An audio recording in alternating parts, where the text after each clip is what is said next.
The night they kicked me out still plays in my head like a bad movie. My mother's voice was sharp, almost rehearsed. "Get out. You're not welcome here anymore." My father didn't even look at me. I stood there with a torn suitcase, numb, waiting for someone to stop it, to call me back. But no one did. The cold air outside hit me harder than their rejection. That was the moment I stopped being their daughter. The first few weeks were hell. I bounced between friends' couches, eating whatever scraps I could afford. I cried so much I thought my body would run dry. It wasn't just losing a home, it was losing a piece of myself. Then the Johnsons stepped in. They weren't relatives, not even close family friends, but they opened their door like it was the most natural thing in the world. They didn't ask for explanations or apologies.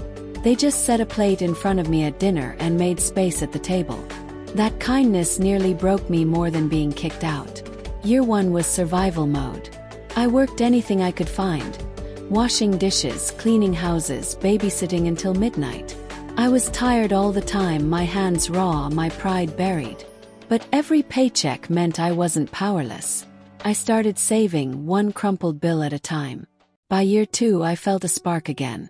Mrs. Johnson pushed me to finish school, and I did, dragging myself through classes while still working evenings. I remember the first time I passed an exam with flying colors. I cried in the library bathroom, not because of the grade, but because it was proof I wasn't the worthless girl they had thrown away. Year 3 was transformation. I started making jewelry in my free time, stringing beads and bending wire like therapy for my restless hands. To my surprise, people wanted to buy it. My little side hustle grew. I wasn't just surviving anymore. I was creating something that belonged to me. I started walking taller, speaking louder, believing in myself. By year 4 I had my own apartment. Small, cramped, but mine.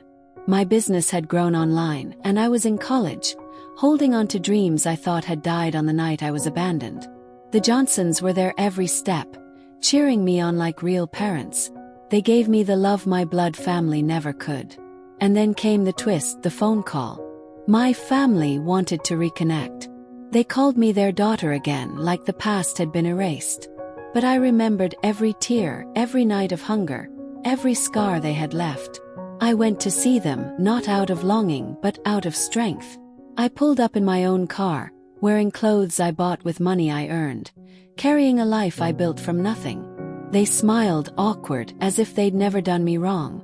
I looked at them, my voice steady but shaking inside, and said, "You threw me away. But being discarded forced me to rise.